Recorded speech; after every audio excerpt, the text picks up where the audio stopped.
Hi అందరికీ. మొన్న మేము ఇంటికి పాలు పొంగించడానికి వెళ్ళినప్పుడు అటునుంచి మా అత్తయ్య వాళ్ళు కూడా వచ్చారు కదా. మా అత్తయ్యనేమో బోలెడని వడియాలు అయితే తీసుకొచ్చారు. ఇప్పుడు సమ్మర్ కదా, వడియాలు, మజ్జిగ మిరపకాయలు, మజ్జిగ బుడంకాయలు ఇవన్నీ మా అత్త వాళ్ళు పెడుతుంటారు. అయితే మాకు కూడా వడియాలు తీసుకొని వచ్చారు.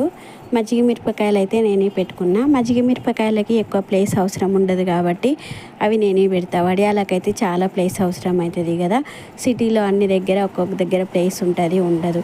మాకు పైన ప్లేస్ ఉంది కానీ తొందరగా నీడ వచ్చేస్తుంది ఆరవన్నట్లు. అందుట్లో లహాన్వి ఉంటుంది, ఎండలో తిరుగుతుంటుంది.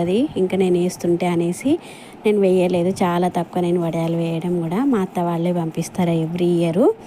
మధ్య మధ్యలో మేము పోయినప్పుడు కూడా తీసుకొస్తుంటాం అన్నట్లు. లహాన్వికి కానీ వాళ్ళ డాడీకి కానీ వడియాలంటే చాలా ఇష్టము. వడియాలు ఇష్టం లేని వాళ్ళు ఎవ్వరు ఉండరు, ఇష్టం ఉంటుంది. కాకపోతే పప్పులో, చారులో, రసంలో మాత్రమే వడియాలు చేసుకుంటాం కదా. వీళ్ళు కర్రీస్ చేసినప్పుడు కూడా వడియాలు కావాలంటారు కంపల్సరీ. అందుకే వడియాలు అయితే తొందర అయిపోతాయి ఇంట్లో అసలు. మళ్ళీ మధ్యలో హాలిడేస్ ఉన్నప్పుడు వెళ్ళినప్పుడు ఇంకా మా అత్తయ్య వాళ్ళ ఇంట్లో ఉంటే ఇంకా మళ్ళీ కొన్ని పట్టుకొని వచ్చేస్తాను నేను. ఇప్పుడైతే డబ్బా నిండగా అయిపోయింది. ఇవన్నీ చూస్తున్నారు కదా, మంచిగా కరకడలు ఆడుతున్నాయి. నేను రాగానే ఫస్ట్ అయితే కొన్ని ఫ్రై చేసిన, టేస్ట్ అయితే సూపర్ ఉన్నాయి అన్నట్లు.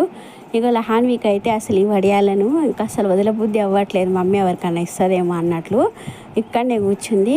ఇంకా తర్వాత కొన్ని అప్పడాలు కూడా వేశారన్నట్టు. అప్పడాలు ఏంటివంటే గంజి అప్పడాలు అన్నట్లు. అవి నేను చూపిస్తా చూడండి. ఈ కవర్లో ఉన్నవి అవి గంజి అప్పడాలు అన్నట్లు. ఇవి చాలా లైట్ వెయిట్గా ఉన్నాయి. నూనెలో వేయంగానే బాగా పొంగుతున్నాయి. లహాన్వికి అయితే తినడం చాలా ఈజీ అసలు. ఇవన్నీ గంజి అప్పడాలని చెప్పారు మా అత్తయ్య. దీన్ని అయితే నేను ఇంకా ఫ్రై చేయలేదు ఎట్లున్నాయో అనేసి. లహాన్వికి మస్తు ఇష్టమైనవి ఏంపోతే మాత్రము. ఇవి కూడా ఒక డబ్బాలు వేసి అయితే పెట్టేస్తున్నా. సమ్మర్కి అలాగో ఇలాగో స్నాక్స్ అయితే రెడీ. మజ్జిగ మిరపకాయలు, వడియాలు, అప్పడాలు అయితే రెడీ అయిపోయాయి. ఎంత మనం రెడీమేడ్లో తీసుకున్నా కూడా ఇంట్లో చేసుకున్నంత టేస్ట్ అనిపించదు, అంత పొదుపు కూడా అనిపించదు. బయట తీసుకున్నవి ఇంకా అంతే ఉంటుంది క్వాంటిటీ, మనం పెట్టినంత అవి కొన్నంత అన్నట్లు. అవే ఇంట్లో చేసుకొని స్టోర్ చేసుకుంటే మాత్రం అసలు ఎప్పుడైనా చేసుకోవచ్చు, తొందర అయిపోతాయనే టెన్షన్ కూడా ఉండదు. అందుట్లో వడియాలు, అప్పడాలు అంటే మా ఇంట్లో ఎప్పుడు కావాలంటారు. అసలు కర్రీస్ ఏవి చేసినా, ఒక్క వెజ్ కర్రీస్ ఏవి చేసినా కావాలి. నాన్ వెజ్ చేసినప్పుడు మాత్రమే వీటి జోలికి పోరు అన్నట్లు. ఇవైతే అన్నీ రెడీ అయిపోయినాయి. ఇంకా తర్వాత మజ్జిగ మిరపకాయలు కూడా బాగా అయిపోయినాయి, బయట అయితే ఆరుతున్నాయి.